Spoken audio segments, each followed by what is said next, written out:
Everyone, as you can see by my mini ears that I have on here, we are going to dive into another Disney movie and comparing it and contrasting it to the original work.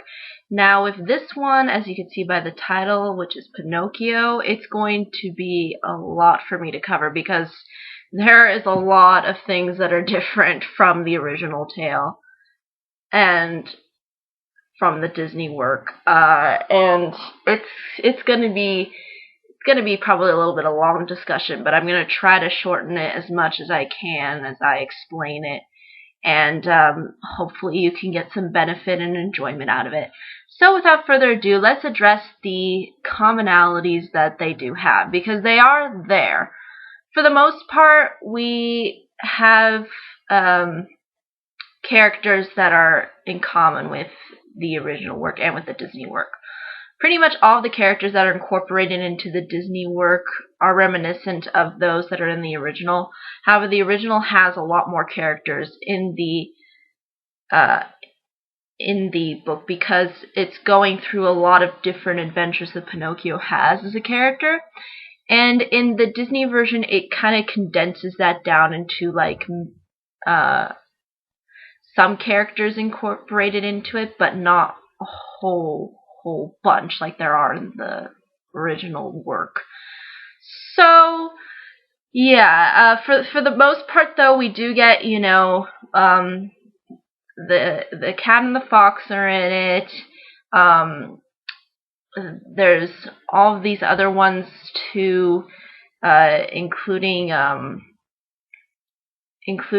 the person that's called in the Disney work as Stromboli. There's another character that's like him in the original tale, but they're presented in sort of a different context, and I'll get into that later. But for the most part, the characters are similar. It's just that the original work has a lot more characters, and in the Disney version, there's only 2 characters that are added that were never part of the original work, and those are Figaro and the cat and Chloe the fish, and they're just like the little cutesy little animal friends that we all know and love in Disney. So they kind of don't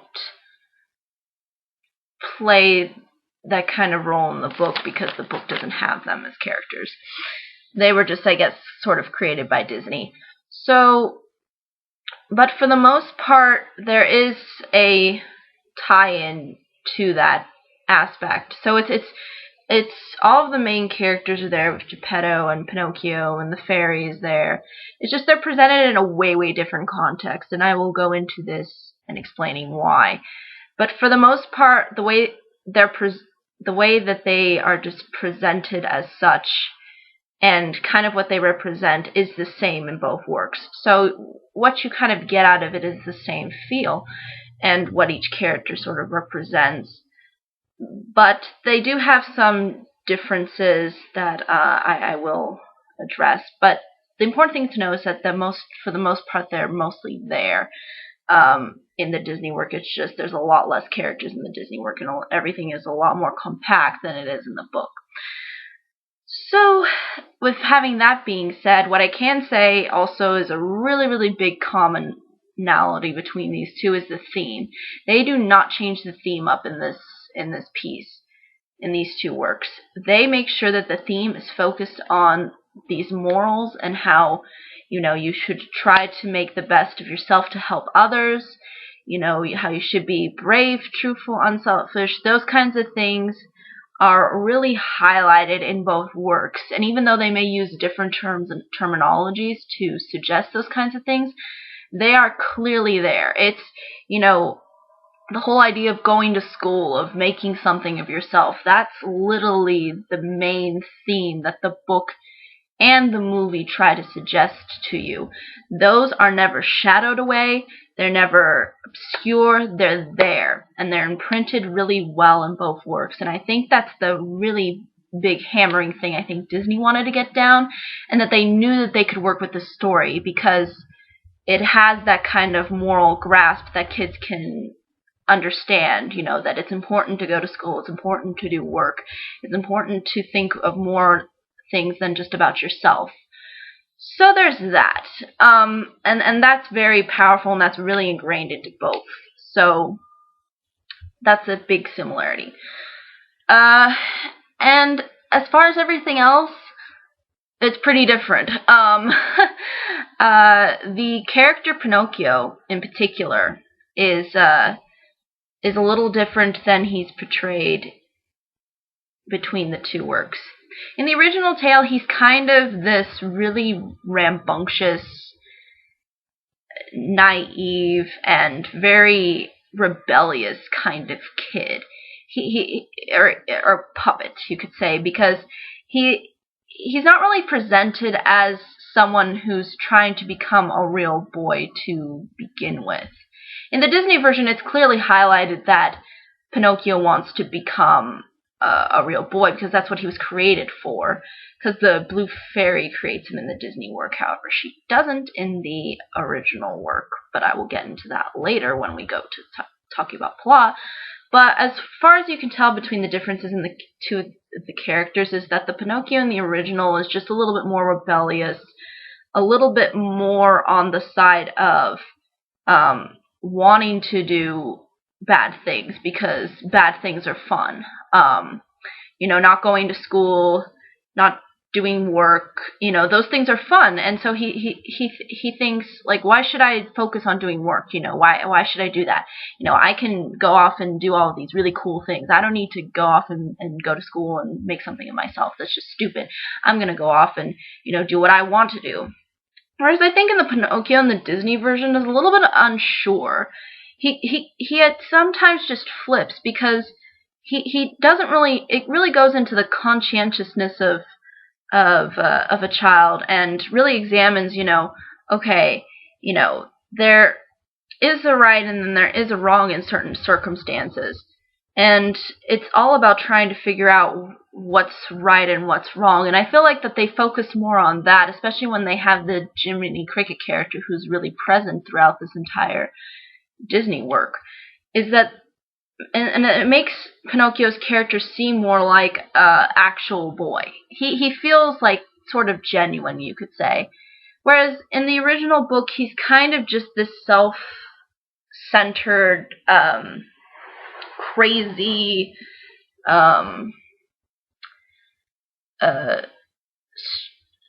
strange puppet, and doesn't really represent as himself as a child, at least in the beginning. He's just kind of like this thing that's completely out of being a child. He just feels like so sure of himself and so knowing of what he wants to do and what he wants to be. Whereas the Disney version, Pinocchio is just created. And when he's created, he doesn't really know what to do. He doesn't know what's right, what's wrong. He doesn't have a sense of developing full conscientiousness. But the Pinocchio in the original tale, he knows what he's doing is, like, wrong. He knows these things are bad, but he continues to fall into temptation because he can't get over his selfishness. So that's kind of more focused in the original work. But I felt like in the Disney version, they were just trying to grapple with the idea of kids figuring out, okay, what's right and what's wrong, and what direction you should go in and what direction you shouldn't go in, and then how that kind of leads you down to a path onto this crazy adventure. And that's what you see as the Disney version unfolds, and that's how you see Pinocchio sort of as a character. But in the original work, he's just more of a crazy puppet who later on decides, I think I want to be a real boy. I think I want to take this step of actually being a genuine, caring, nice boy. Whereas Pinocchio is sort of created to become that way. Because, the fairy creates him and she says, if you're brave, truthful, and unselfish, you'll become a real boy. And he's like, okay, well, what do I have to do that? He doesn't know things. But the puppet, I think, is a little bit more self-aware of the right and wrong. It's just he can't get over that little selfish factor that's in his brain, or whatever puppets have as brains. And he can't get over it, and it just kind of leads him into furthering to the side of temptation and the side of fun and not considering other people. So that's really the basic difference between that particular character. Geppetto in the Disney version is a little bit more happy-go-lucky, friendly, eccentric, and the one in the original tale is kind of, at points he gets mad, he's tempered at the beginning.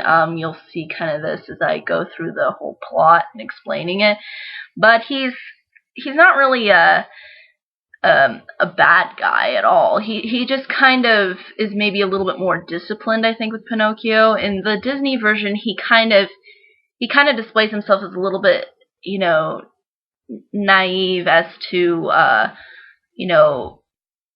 Pinocchio's capabilities of doing right and wrong. He doesn't seem to play really a role in that, but in the original tale, it seemed like he was trying to, discipline him, because in the original tale, Pinocchio was a little bit crazy. So there's that. The fairy is kind of in the same sense as, she's this pretty, nice fairy who, has magic and all that kind of stuff, but she's presented in a way different context than in the Disney. So, from what I can say is, throughout all of the differences that I've laid out and the similarities, the main thing you have to understand is that these plots are really different.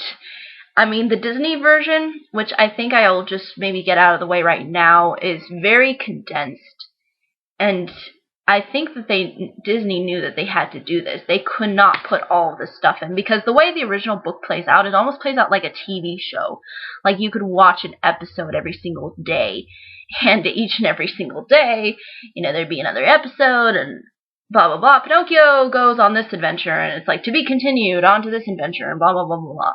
So, it's, the book seems to drag a lot. It drags out Pinocchio for going from one stage to another stage, but I think it helps, establish, I guess, his character maybe a little bit, and as he goes through all of these different plot points from one area to another, he kind of has a better understanding of who he is, and, what his main basic problems are and how he needs to kind of fix them.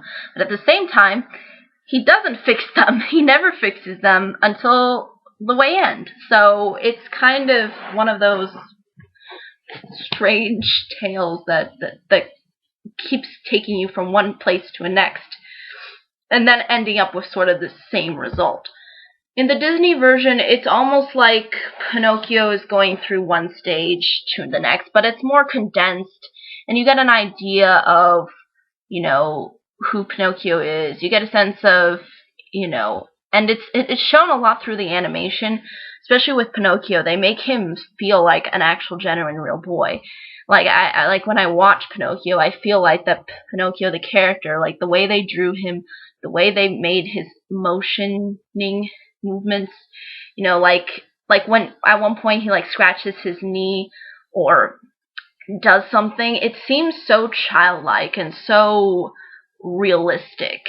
In this, I never really got a sense that Pinocchio was really, in the original work, that he was a real boy or was trying to become a real boy. And I think that was just kind of the whole point anyway, because in the original work, he doesn't really want to become a real boy until, the middle portion of it. So, again, there's that kind of difference as you go through it. But you have to understand it's more condensed in the Disney version. So what I'm going to present to you now is kind of a summary of what the original tale entails, because I think we pretty much all know the Disney version. But I will try to maybe explain a little bit of the Disney version as I go on. But you have to understand that the original version starts out completely different. In the original tale, Pinocchio is never created by the fairy, unlike the Disney version where the fairy comes and says, "Pooh, you're alive and you'll be a real boy." And Geppetto doesn't wish for a real boy. He doesn't know. There's no wishing upon a star of I want to have a real boy in my life. No, none of that. all that happens is that this other man, who's presented in the original work, basically says that he came upon this wood, and this wood happens to talk. So Pinocchio we don't really get how Pinocchio was created. All we know is that the wood talks, like the wood that he's made out of talks, and as this one guy in the beginning that's not in the original, not in the Disney work, he basically is gnawing away at this wood to make a table, and this table is telling him, like, don't saw me up, you're hurting me. And he kind of is taken aback because he's never heard wood talk before. So since he's kind of creeped out about that, he just kind of says, maybe I should just sell it. And well, at least Geppetto comes to his house, and then, you know, there's like this little comedy that ensues between like the wood and between Geppetto and between the other guy, whose name is Mastro Cherry. And basically they just have this little comedy where they don't really know about the wood, and, you know, they, at one point, I think Geppetto gets hit by the wood on his like knees at one point, and then he thinks it's Master Cherry who did something, you know, who like threw the wood at him, but it really was the wood itself. It was the puppet. It was Pinocchio. So there's that, and it's just kind of this little comedy that ensues between the two, and then Geppetto finally takes the wood and decides, okay, I'm going to make a marionette out of it. And once he makes the marionette, the Pinocchio kind of goes a little bit crazy. Like, once, it's not like in the Disney version when Geppetto realizes he's alive, that Pinocchio is sort of like, I guess you could say, disciplined or structured. Like, he does sometimes some crazy things, like if you see in the Disney version, he touches like fire, and then, you know, Geppetto gets all freaked out, like, no, you shouldn't do that. But in the original, he just kind of goes completely cuckoo and just runs off, just completely, like, just runs away from his owner. And Geppetto tries to go after him and tries to put some discipline into him. But then the townspeople are like, you know what, you're a little bit crazy. You don't know how to handle a kid. So we're going to lock you up in jail. And literally, Geppetto goes to jail. I'm not kidding you, in the original one. And then, as Pinocchio is like roaming free, and he realizes, oh, Geppetto's in jail, so I can be free and do whatever. I don't need to worry about him. He decides to come back to the house, and then this is where Jiminy Cricket comes in. Now you have to understand, Jiminy Cricket is really downplayed in this version. He is rarely in this version at all. The Disney version really tried to exploit Jiminy Cricket as this, like, selling icon, and he is kind of a selling icon for a lot of Disney stuff, and he's often in, like, you know, like commercial sing-alongs, all that stuff.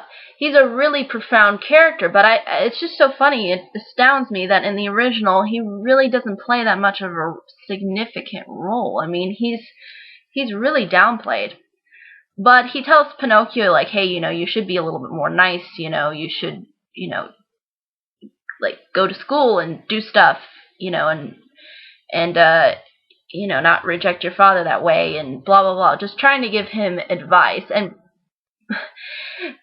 Pinocchio pretty much gives him the middle finger, and then just throws a hammer at him, and then just basically up and right kills him. I am not kidding you. Jiminy Cricket gets killed in this version. But he comes back to life, and I'll explain that later, but basically that's what happens. I mean, I'm not kidding you. And the original version is so strange at times. But then Pinocchio is like, maybe I shouldn't have killed that cricket. I feel bad. But he later gets hungry, asks for some food. But then later, I guess, Geppetto comes home because I guess he's not in jail anymore. And now, before I continue, because I know that this is going to be kind of a longer video, but just understand that this particular tale is very irrational, okay? Just like Pinocchio is in the Disney version, it's it's not rational. A lot of the things don't make sense. There's going to be a lot of these things that just don't make sense. They're not going to be comprehended rationally. You have to think on an irrational level about these things. And it's not because that this writer was lazy or anything and just didn't see rationale behind it. It's just he created a world where these things kind of just happen. And you just kind of have to go with the flow. And I think that's what Disney really did with a lot of their classics, that they tried to make us just go, we know animals can't talk, but just go with it, you know? We know that they can't do this, but just go with it. We know there's no fairies, but just go with it. And I think this tale tries to engross you in this, like, totally irrational, type-esque world. And then Pinocchio then promises to go to school, and then he later, what we later find out is that Geppetto is, like, really poor. And Geppetto, like, so Pinocchio can go to school, he, like, gives up a coat and exchanges it for money so he can buy Pinocchio a book so he can go to school. And then this is where literally the plot stuff that happens in the Disney is just so different. In the Disney, we see Pinocchio trying to go off to school, okay? We kind of get pretty much introduced that way, you know, and Jiminy Cricket's sort of there as the conscience, and again, he's not killed or anything, he's just there, nothing bad happens to him. And as we're walking through, and as Pinocchio's walking through, he sees that there's this marionette theater, and he's totally engrossed by it, totally wants to go inside and experience it. And he literally sells his book for it. He sells his book so he can get money, so he can go into the theater. And you might be thinking, wow, this character is just so mean. I mean, because, you know, you think of what Geppetto sacrificed for him, like a coat that was the only thing that he could give up, because he was so poor. And, you know, Pinocchio is using it for his own self-worth. And the thing is Pinocchio is just a really selfish character in this version. You have to understand he's really self-centered. He does not think about anybody else but himself. He's just so engrossed with everything that's surrounded by him. He's just too tempted, and he totally forgets anything. It's almost like a mania of sorts. I would compare him in the original work to the guy that is in the Mr. Toad from Ichabod and Mr. Toad. Mr. Toad is very mania-driven and does not care about anybody else really but himself and his own self-worth, his own self-gain. And he does that in the form of finding things that he grows specially attached to and sort of a materialistic way of living. And it's sort of similar with Pinocchio trying to think of his own self-worth and not thinking about anybody else in his life. So he basically does that, and he enters the theater, and I guess apparently in this world all the marionettes can talk. In the Disney version, we're only told that Pinocchio can talk. And that's what makes Pinocchio so great, is because he's the only one who can actually talk and actually move with no strings, hence the song No Strings. And the thing is that in the Disney version, Pinocchio isn't just struck by awe at the theater, at the event going on.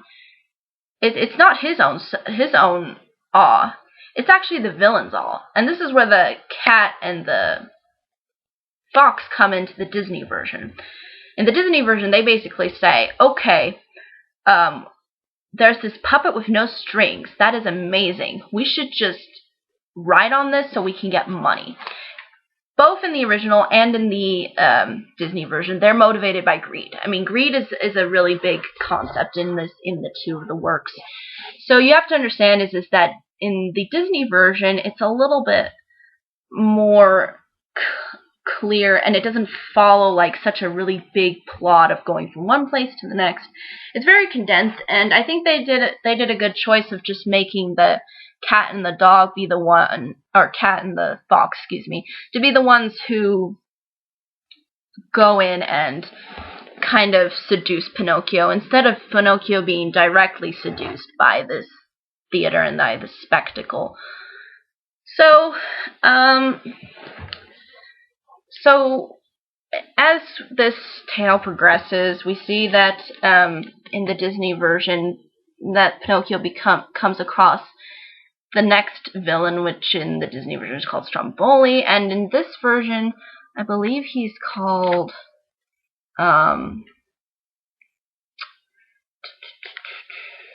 he's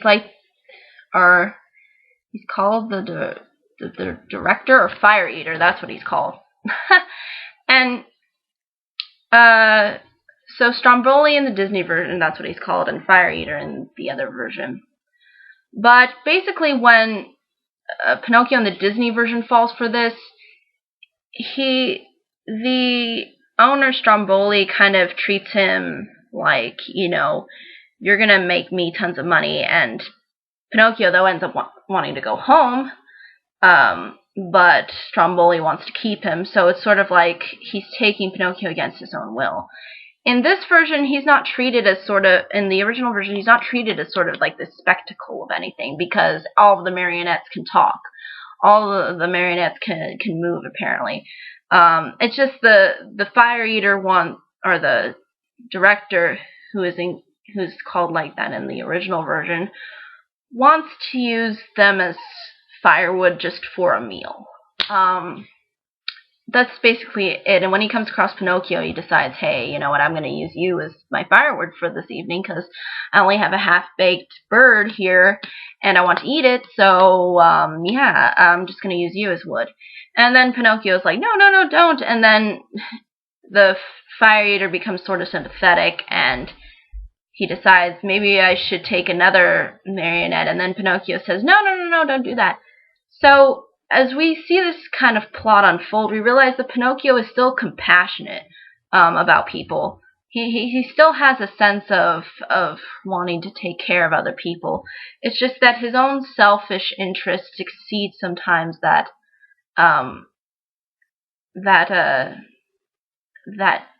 need for understanding and caring for others. But at times they exceed that, especially when it comes to really dire circumstances. And we'll see that as I'm going through these whole plot differences. But in the original work, he just basically comes out and says, like, no, don't do that, that's wrong, and blah, blah, blah, blah. The fire eater's just like, okay, I'll give you some money, and then you can go home to your dad. Unlike in the Disney version where he's kept and he's kind of forced to plan his own escape. Even though that doesn't really end up being his escape, it's the fairy who comes in and helps him and gets him out of that situation. And this is where we're introduced in the Disney version to like the nose growing long when he's lying and, saying things that really aren't true. And that's when we see, Jiminy Cricket coming in again and trying to bring him, onto the right path. So that's how the Disney version plays out. But in the original work, when Pinocchio is trying to go home, he ends up coming across. This is when he ends up coming across the fox and the cat. And the fox and the cat seduce him in another way. They say that there's this place called the Field of Wonders where you can plant money and then and put water on it and it'll grow and then you'll get more money. So that's basically how they seduce him, and they say, come with us, and then Pinocchio just kind of completely falls for it. Just says, sure, I'll go with you. And then that's where the fox and the cat are introduced. And then a bunch of other stuff happens. Basically what ends up happening is that they end up resorting to going to an inn because apparently the Field of Wonders takes more than one day to go to. So they end up going to this inn in the original work, and they end up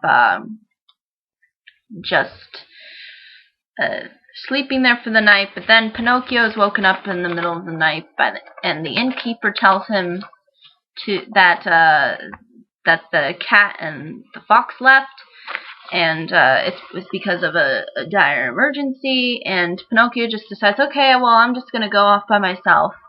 And so he tries to go off finding this field of wonders. And then the ghost of the cricket comes in the original tale, because as I've just established, the cricket actually just dies in the original work because Pinocchio kills him. But he comes back and he tells him, yeah, you shouldn't do this. This is stupid. Go back home. You shouldn't be doing this. Stop thinking about yourself and your own selfish interests. Come on. Go back to your dad. And he says, but I'm going to make, my dad even richer and blah, blah, blah. And then he says, well, you're going to have to watch out for the assassins. And the assassins end up being these two people who are basically the cat and the fox in disguise, who basically attack Pinocchio so that they could get his gold that he has. That little amount of gold that he has that he got from Fire Eater. So after that whole debacle, Pinocchio still manages to escape, ends up coming across the house of the fairy. Now, the fairy is different. In the original work, she's called, I think, the Fairy of Anders, I want to say. Anders? I'm not sure. But she's basically the fairy. Most of the time, they just call her the fairy. And he comes across her house, and he asks her if she can come in. If he can come in because he's being still chased by these people. And then she says, no, I'm sorry, I can't let you in. And then the assassins end up finding him again and basically hanging him on a tree. And the fairy kind of takes pity on him and then she says, okay. And she calls upon, like, her animal-type friends. And they basically just rescue him. And she takes him into the house. And this is in the original work where we're introduced to the lying, to the growing of the nose. Because Pinocchio just basically tells a bunch of lies about the money that he has. At first he says, oh, I lost it. But then that's a lie because he still has it. And he manages to hide the money, like, in his mouth at one point. But then he manages to get into his pocket somehow. But he basically is just, proven to be a liar. And the fairy still kind of is, I guess, she's not really mad at him, I guess. She's okay with him at first. She kind of knows, this kind of character. I think she's able to, I guess, identify with him in a way, whereas a lot of us would probably assume to be probably really frustrated with Pinocchio, especially the people like the cricket who are telling him, you need to try to be a good person, what you're doing is wrong, and blah, blah, blah. So she kind of takes a pity on him, but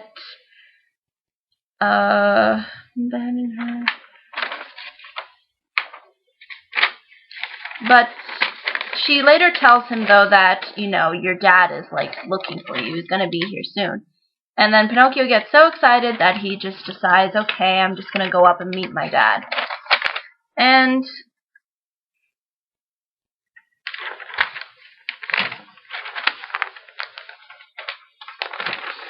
basically what ends up happening is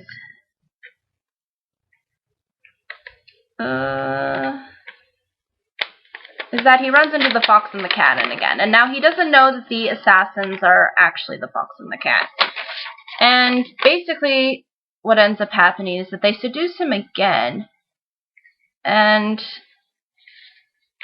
they seduce him with the same story, though. They basically say, you should come with us to the Field of Wonders. In the Disney version, we later see that the cat and the fox appear again, but in a different context. They appear to seduce Pinocchio into another place. and that is called Pleasure Island, but later on we will realize in the original work it's called Land of Toys, and that's what leads Pinocchio from one place to the next. But in this original tale, it goes to them, and then basically Pinocchio sort of just falls for it, and then what ends up happening is that, they tell him to bury it in the ground, and then once they reach the Field of Wonders, he buries all the gold in the ground and then puts some water on it, and then they say, oh, you have to leave for like 24 minutes, and then when you come back, it's going to be all here. And then it's obviously a trick, and they take out all the gold that was in there, and basically Pinocchio is left with nothing. And then he happens to stumble upon a serpent, but that's really nothing. I thought that was complete waste of just writing in general, because it didn't really offer anything. It wasn't really significant. But then he stumbles upon a farm, and then on this farm he sees food, and he's really hungry, so he eats some grapes, but then he gets caught into a trap. And then the farmer basically takes him in and says, hey, I'm going to use you as my watchdog, because my watchdog just died, and you're just going to be my watchdog. And so basically he just ties up Pinocchio, a puppet, and makes him into a watchdog. It's so weird. I have no idea why there's that.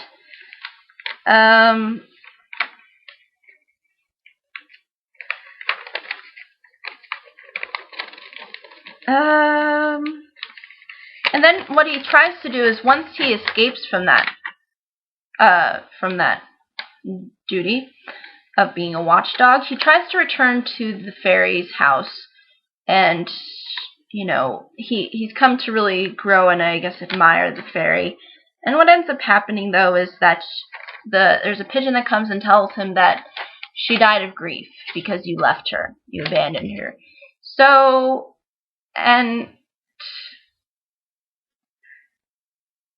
he figures that out by the grave. But then the pigeon tells him, as he comes across a pigeon, that Geppetto's out at sea, and he was actually trying to go to the New World to find him. I find that amusing. He literally gave up on Europe and was just like, okay, Pinocchio must be in the New World. I must go to the New World and find him. So that's why he goes off to sea. And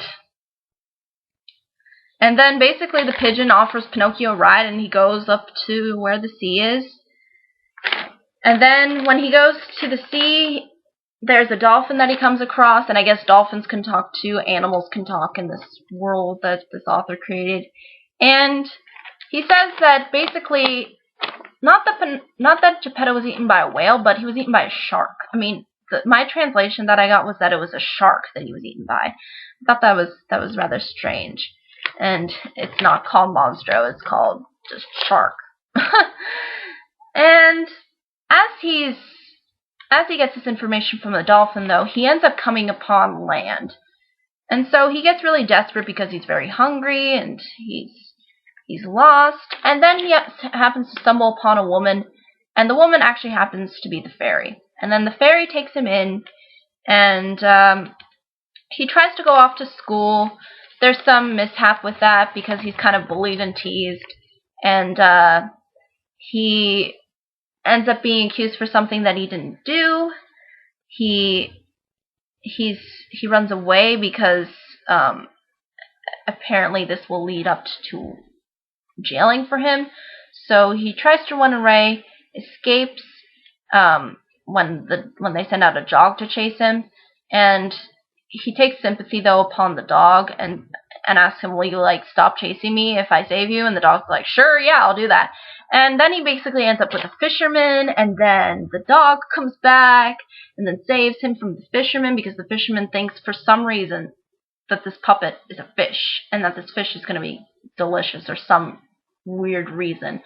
But those kinds of things don't really, I think, go anywhere. And I think this is where the plot in the original one just kind of feels just so all over the place. It really feels a little bit like a kid wrote it, like a kid just came up with this stuff, and then a kid wrote it down. So I think that was kind of, I guess you could praise the author for, I guess, its brilliance because of the fact that he's able to make it so childlike, but maybe at the same time you could say maybe he was just like trying to drag this thing out way too long. But promise to be good. And then once he comes back to the fairy, he says, I swear I'm going to be good this time. I just swear, I'll just go to school. And then he goes to school for a year and he does well. And then that's when he comes to the conclusion that he wants to be a real boy. This is where he decides, and this is where the first time I read it, and then it says, I want to be a real boy. So it's not the sense that Pinocchio is created to try to become a real boy, but he kind of just decides on his own, like, what I've seen in this world, it's really messed up, and I should really become a real boy, and I should just try to do good things. And so he does that for a year, and the fairy is like, maybe I'll make you a real boy. But, yeah, and just invite your friends, you did a good job. And, yeah, I'll make you a real boy if you can do that. And then Pinocchio tries to invite all his friends, but then he gets seduced again by one of his friends named Lampwick, which is also in the Disney version. But except this time, Lampwick isn't just presented to Pinocchio like we see in the Disney version where he's on the coach. In the Disney version, he's just introduced to Lampwick on the coach, but in the original tale, he's actually a classmate and actually a close friend of his. So, again, totally different works, different approaches, but at the same time, I still feel like both of them sort of, in the Disney version and the original version, sort of leave an impact, sort of, because this was like the ultimate kind of sort of, I guess, punishment, you could say, for all of Pinocchio's wrongdoings. And so basically, Lampwick is like, yeah, I'm actually going to go to this place, and it's called Land of Toys, where we play all day, and you don't have to do any work and all that stuff. And Pinocchio is just kind of like, really? We can do that? There's a place like that? And he's just like, no, I shouldn't do that. And he's like, are you sure there's really a place like that? And he goes, yeah, there is. And he totally he just cannot resist it. He's just so tempted by this whole life of again, thinking about himself, thinking about this whole fun adventure that they could have, and he decides completely on his own to say, okay, I'm going to go. I'm going to go with you guys. And it's basically a land where all boys go, and all boys that want to have fun and all that stuff. And we also get the Coachman, who in this case isn't called the Coachman. He's called something else. And I want to say what it is, but I can't really necessarily remember the particular name. But he's called differently. But what ends up happening is that Pinocchio ends up going and being tempted by this, similar to the Disney version, except instead of like having Lampwick tell him, it's the cat and fox in the Disney version. And then as Pinocchio's going through this process of what, in this case, in the Disney version is called Pleasure Island, but in the original Land of Toys, it's completely set up differently. In the Disney version, I think it's set up a lot more cooler, to be honest with you. I mean, they have, like, candy, they have, like, games, they have carnival rides, they have things where you could just tear stuff up and break things, and it was just, the way they set it up, I think, was just so cool. It was like a circus and a carnival mixed together with everything that a kid could want. And literally, like, the way it describes it in the original tale is like, yeah, we'll play, like, things like hopscotch, and I was just like, oh my gosh, no. Like, they could have made it, like, into a mini Disneyland, but in the original version, it's just these little, like, games. Like, just kid games, pretty much. It's nothing, like, grand or extraordinary, it seems like. It seems like, according to Pinocchio's eyes, it was like, oh, this is amazing. But to me, when I was reading it, I was kind of like, this is lame, I'm sorry. Disney's version just wins for this one. I'm sorry, it's just my opinion. But when I looked it up, I was just reading that part and going, really? Pleasure Island, Land of Toys. You can't even see my hand right now. So that's pretty much a main difference as well. And basically the way that Pinocchio and Lampwick change is completely different, because in the Disney version, Pinocchio doesn't change completely. Like, Jiminy Cricket discovers, like, what's the they are using these kids for, like, why is all these people, all these boys going into this place and called Pleasure Island, and he realizes that they're turned into donkeys and used to be sold for money. And he discovers this and tells Pinocchio, and then they escape. So when they're escaping, Pinocchio just ends up being half fish donkey. In the original tale, he completely turns into a donkey, along with Lampwick. And then they get separated, and Pinocchio was sold off to a circus, where he has to perform as a circus person, or circus donkey, and basically be kind of just humiliated by people. And then at one point he gets into an accident, then becomes lame, and then he's useless. So the circus person sells him to somebody, and that person just wants to use his skin, or his, well, not his skin, his fur to make a drum head. And in order to do this, he thinks, I should just kill him. So he takes the donkey, being Pinocchio, and he throws him off a cliff and has a rope attached to him. And then once he's drowned, Pinocchio's drowned, he pulls him up again. But then he realizes that it's a marionette, and you might be wondering, how did this happen? Did, like, the fairy intervene or something? Well, she kind of did, but she had the fishies do all the work. And basically what they do is they gnaw away his donkey appearance, and then he becomes a puppet again. Yeah.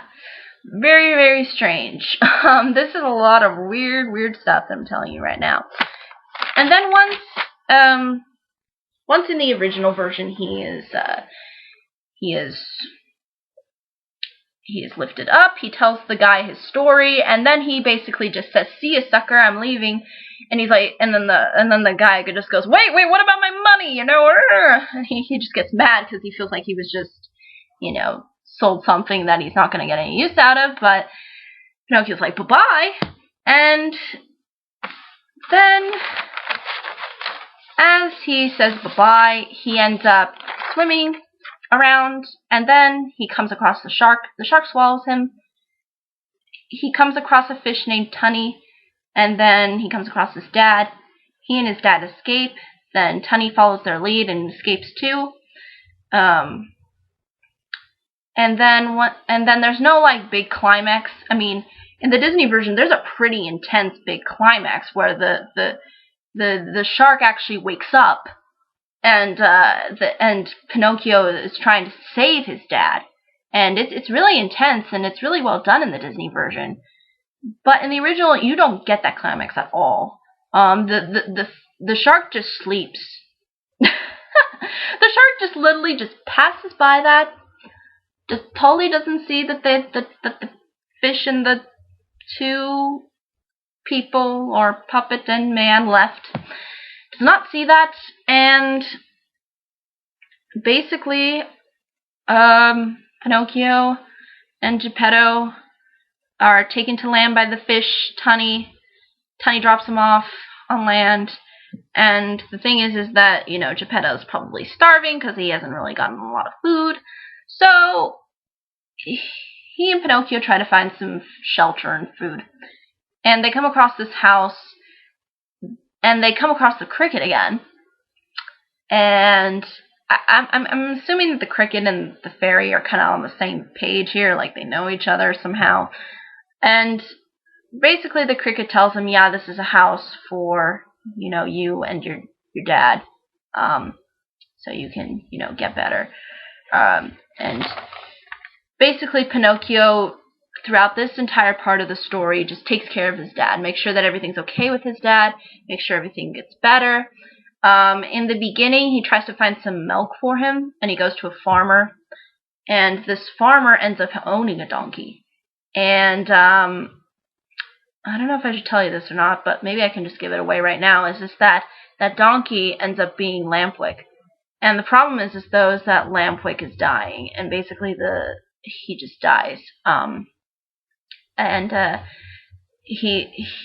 It's kind of that part of the book is a little bit touching, because you actually see Lampwick, because in the Pinocchio version he's just gone. You don't see him anymore. So to have him being kind of brought back, I thought was interesting and sort of heartfelt, because when the kids do turn into donkeys, especially when you watch the Disney version, it's very like heartfelt but scary at the same time. And the original work, they don't really focus on everybody else, but they do kind of hint at it. There's one point where I think a donkey is trying to communicate with Pinocchio and kind of trying to tell him, don't fall for this stuff, because, you're going to become like me.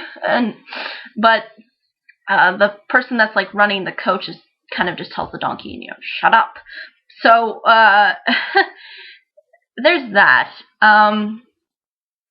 And basically, as that happens, Pinocchio just ends up becoming this greater person each and each day. He ends up helping his dad. He does his best to be a good person, and as they start to get up on their feet again, Pinocchio ends up going out and trying to buy a suit, and he runs into a snail, and the snail tells him that the fairy is sick, that his fairy, the one that he came across, is sick, and that, he should, and, well, he doesn't say this, but he says that she's just ill, and Pinocchio, being like this changed person that he is, he decides to give all of his, I think it's 50 pennies or something. He gives it to the snail and says, here, this is for the fairy, make sure that she's okay.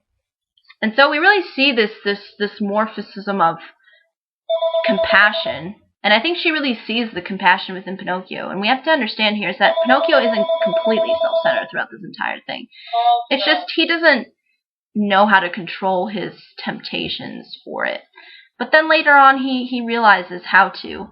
And at one point, actually, when they're coming back from the trying to establish a home and everything, and walking before they find the house, they end up coming across the cat and the fox again, and then Pinocchio just gives them pretty much the middle finger, tells them to just go away. So it really has shown that Pinocchio has changed throughout all of these stories, all of this whole big shebang process. And we really do see this. We really do see this change within him. And we do see the change as well in the Disney version. And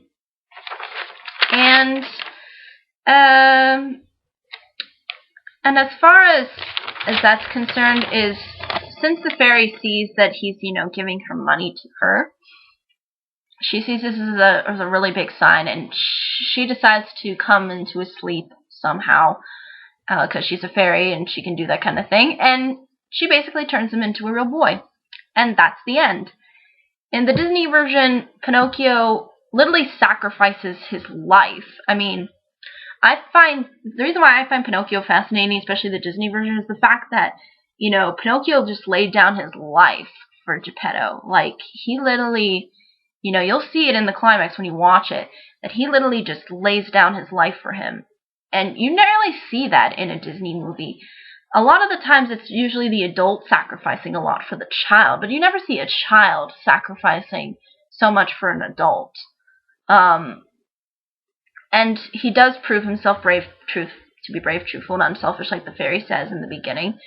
And then once the Disney version ends, we see that, Pinocchio does become a real boy, but I don't know if really I guess you could say that the fairy does come to him in his sleep, I guess, because he appears dead.